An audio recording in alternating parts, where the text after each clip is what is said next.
y se necesita generar una respuesta. Entonces, todo inicia con una molécula mensajera, que es o un neurotransmisor o una hormona, y normalmente estos mensajeros no van a entrar a la célula.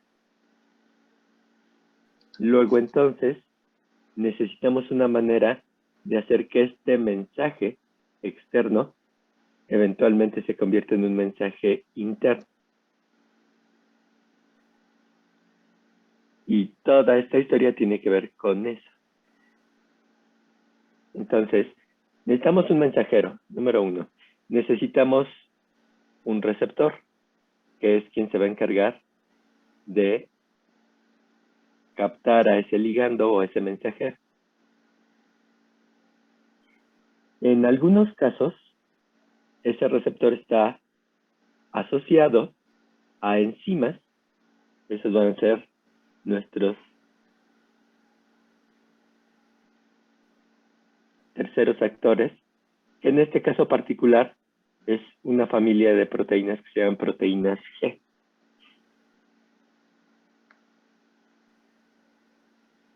Estas proteínas G van a activar a otra proteína, a una enzima, que es la que está aquí como proteína efectora.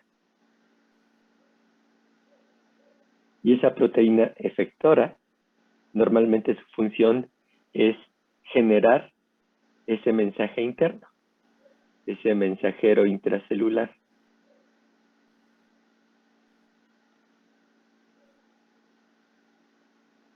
Y ese mensajero intracelular, básicamente lo que va a hacer es, va a generar una respuesta. Cambios en las rutas metabólicas o apertura de canales de iones, ¿no? Canales iónicos, como en este caso, etcétera, etcétera. ¿Sí vamos bien? Sí, doctor. Sí, doctor. Ok, entonces, dicho esto, pues nuestra historia comienza con la llegada de un mensajero. Ya dijimos neurotransmisor u hormona, que se va a encargar de llevar este mensaje. Este neurotransmisor u hormona se une a su receptor. En el caso de los receptores acoplados o asociados a proteínas G, efectivamente son proteínas transmembranales y son proteínas que como nos decían hace ratito, van a cruzar no una, sino dos, sino tres, sino cuatro, sino 5, 6, 7 veces la membrana. Y cuando se une el mensajero al receptor, el ligando al receptor, hay un cambio en la estructura del receptor. Y ese cambio en la estructura del receptor se va a transmitir hacia las proteínas G.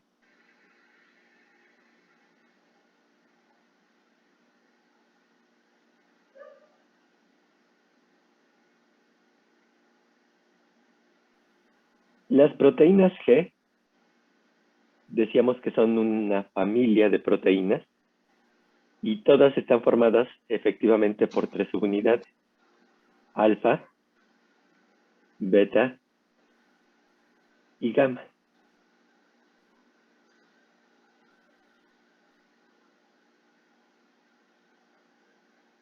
Estas 3 subunidades van a estar unidas al receptor o pegadas al receptor, y normalmente están en 2 estados. En el estado inicial, la subunidad alfa está asociada a guanosina difosfato, a GDP. En ese estado inicial, la proteína G está inactiva.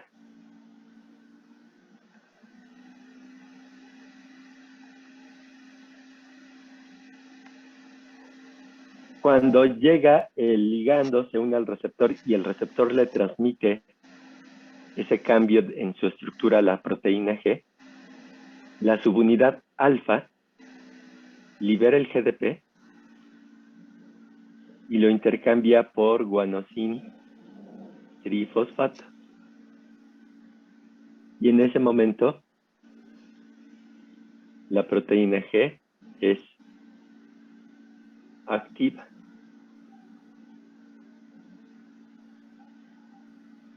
¿Sí vamos bien? Sí, doctor. Sí, doctor. Sí, doctor. Okay. Cuando la proteína G se activa, la subunidad alfa se desprende. Bueno, no se desprende, pero sigue asociada a la membrana, pero se disocia de las otras dos subunidades. Y va a ir a activar a nuestra proteína efectora. Esta proteína efectora va a producir lo que se conoce como un segundo mensajero.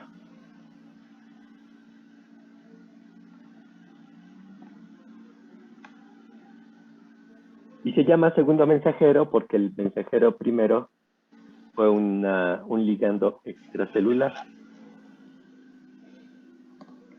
Normalmente los segundos mensajeros suelen ser nucleótidos cíclicos, como el AMP, adenosín monofosfato cíclico, o como el guanosin monofosfato cíclico.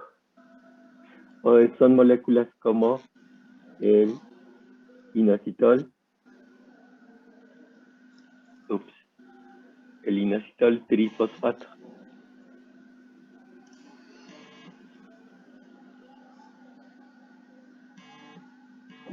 Las concentraciones de los segundos mensajeros sirven para activar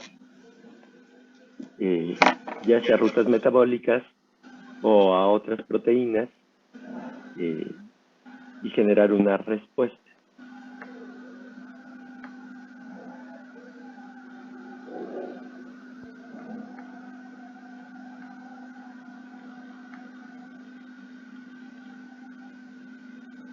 ¿Preguntas? Pues yo tengo una. Si quieres tú primero. Gracias. El primer mensajero, ¿qué era? El primer mensajero es el que está fuera, el neurotransmisor o la hormona. El que se une al receptor. Ah, entonces es una hormona. O neurotransmisor. Ah, gracias. Cualquier molécula que lleve un mensaje que se une al receptor, ese va a ser nuestro primer mensajero.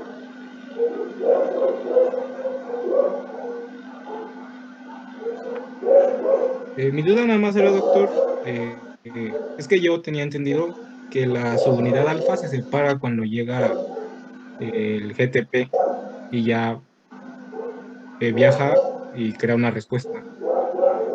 ¿Es así? Sí, Ah, bueno. sí, eso fue lo que les dije, ¿no? Ah, no, es que yo lo entendí al revés, por eso le estaba preguntando.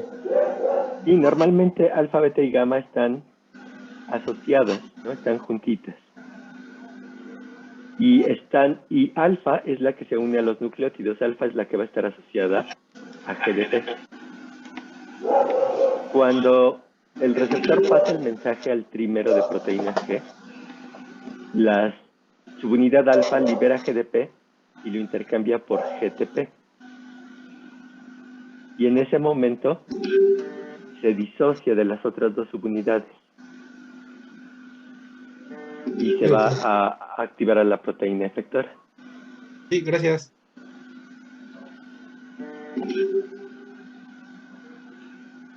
Ok, entonces, bueno, les decía que las proteínas G hay varios tipos de proteínas G. Hay unas proteínas G que se llaman GS porque son estimulantes, ¿no? Del inglés stimulant. Hay otras proteínas G que son las proteínas GI porque más que estimular ciertas vías, las inhiben y me parece que está también proteínas G, C y otros. Hay otros grupos, hay al menos 4 o 5 grupos de proteínas G.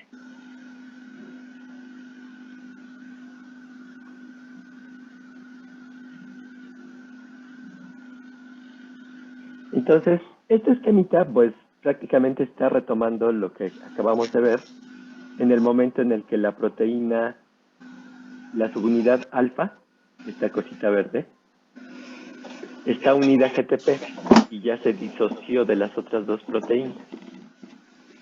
En el caso del sistema de la adenilato ciclasa, la adenilato ciclasa va a ser nuestra proteína efectora. Y la función de la adenilato ciclasa es la de generar al segundo mensajero. Toma como sustrato ATP, el nucleótido de toda la vida, el adenosín trifosfato, y le va a quitar 2 fosfatos. Corta este enlace y libera pirofosfato. Esta parte es el pirofosfato. Y lo que nos queda es AMP. Pero la adenilato ciclasa genera un tipo particular de AMP que se llama AMP cíclico. ¿Por qué? Porque si ustedes se fijan, aquí hay un OH y aquí está este oxígeno de acá, cada uno por su lado. La adenilato ciclasa no solo corta este enlace, el que esté señalado con la flecha roja. Además, va a generar un enlace entre este oxígeno y este grupo hidroxilo. De tal manera que si ustedes se fijan, se genera un nuevo anillo. Este anillo. Por eso se le llama AMP cíclico. Y es lo suficientemente distinto de los otros tipos de AMP para funcionar como segundo mensajero. Muchas enzimas van a depender de la concentración de AMP cíclico para activarse.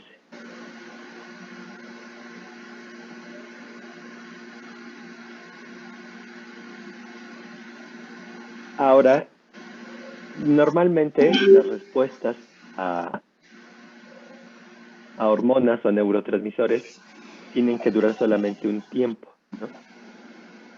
Como les dicen sus papás, todo tiene su momento y su lugar, ¿no? Entonces, ni está uno comiendo helado todo el tiempo, ni está uno bailando todo el tiempo, ni las células tienen que generar una respuesta todo el tiempo. La manera en la que estos sistemas se inactivan es a través de inactivar al segundo mensajero, al AMP cíclico. Existen existen unas enzimas que se llaman fosfodiesterasas. Y las fosfodiesterasas lo que hacen es romper ese enlace que formó la adenilato ciclasa y el AMP cíclico se vuelve a convertir a AMP. Deja de funcionar como segundo mensajero y desaparece la respuesta celular.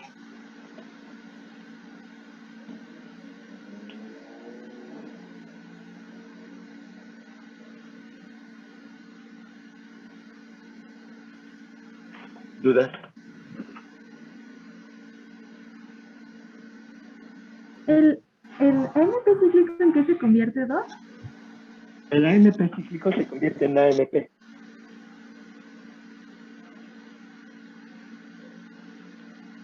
Gracias.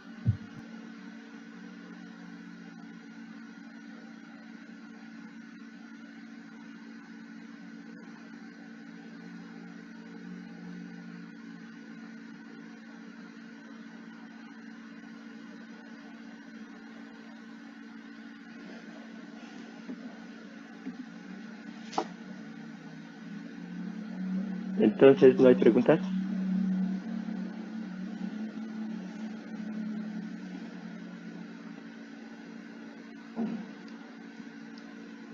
¿Ya se durmieron? Doctor, mi Doc, compañera Mariana le escribió en el chat. Ah, perdón. Ah, bueno, pues acuérdense que la respuesta que se genera en estos sistemas depende de que éste esté en concentraciones elevadas.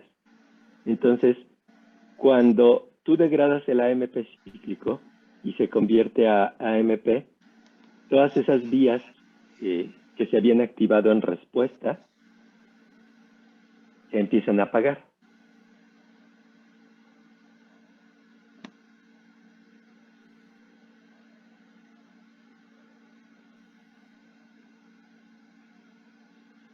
¿Sí?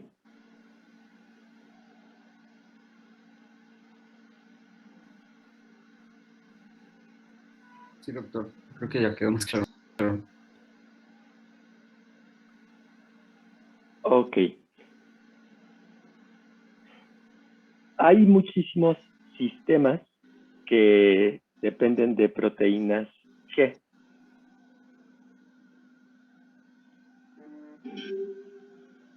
Si ustedes se fijan en esta diapositiva, pues está una lista que no necesariamente es exhaustiva, pero vean que, por ejemplo, las respuestas a histamina en los receptores H2, la respuesta a prostaglandinas,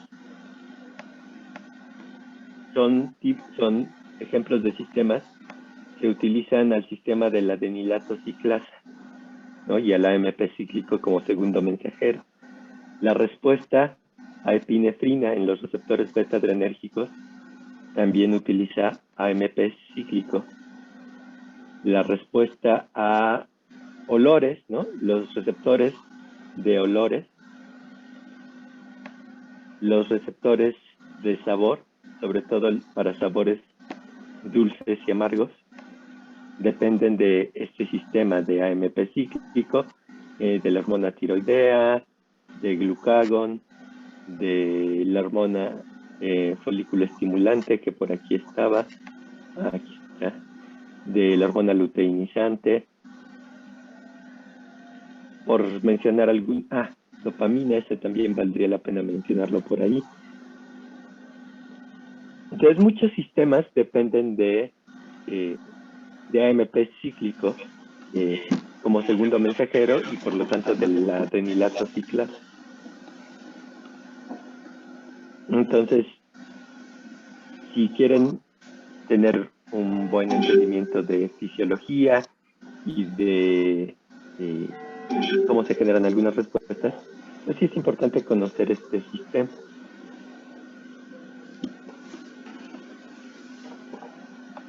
Ahora, el esquema que está en la parte izquierda, en realidad no está para que se lo aprendan. Lo puse un poco como ejemplo de cómo funcionan estos sistemas. Y el ejemplo que está aquí es el ejemplo de epinefrina. La epinefrina, como ustedes saben, es una hormona de estrés.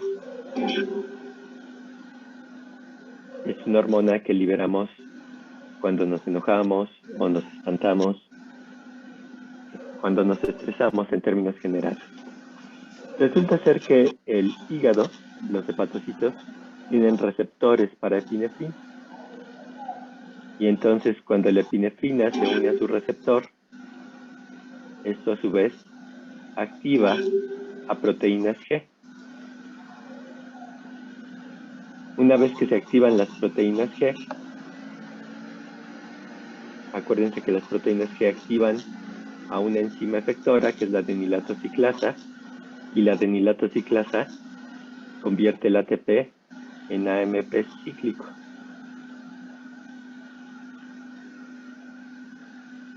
El AMP cíclico activa a su vez a una enzima central que se llama proteincinasa A. Y la proteincinasa A su vez activa una fosforilasa que se llama fosforilasa becinasa, y esa a su vez activa a otra proteína, que es la glucógeno fosforilasa, y finalmente esta glucógeno fosforilasa tiene la función de tomar nuestras reservas de glucosa, que están en forma de glucógeno, las degrada, y esa glucosa sale hacia la circulación. Ahora, seguramente están ustedes pensando, bueno, qué complicado es todo esto. ¿Por qué no nomás activamos directamente a la hormona que va a hacer la chamba? Ajá. Porque esto es una cascada de señales. Cada que yo me muevo un nivel, este sistema aumenta. El número de enzimas que se activan, aumenta el número de enzimas que se activan, aumenta el número de enzimas que se activan, y eventualmente, a partir de un solo ligando, yo genero una respuesta que puede ser 10,000 veces mayor.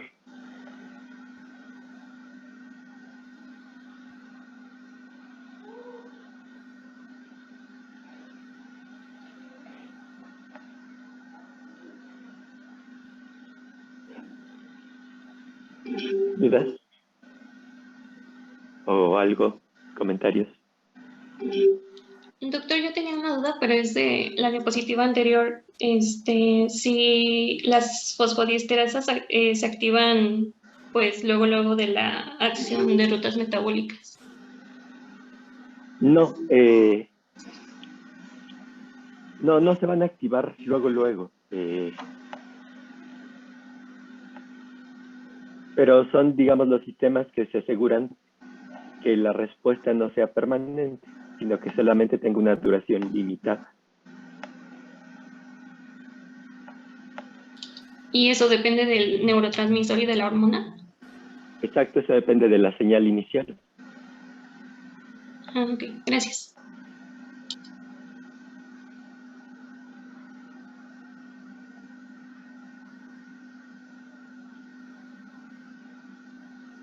Ok, ya habíamos hablado un poco de agonistas beta-adrenérgicos.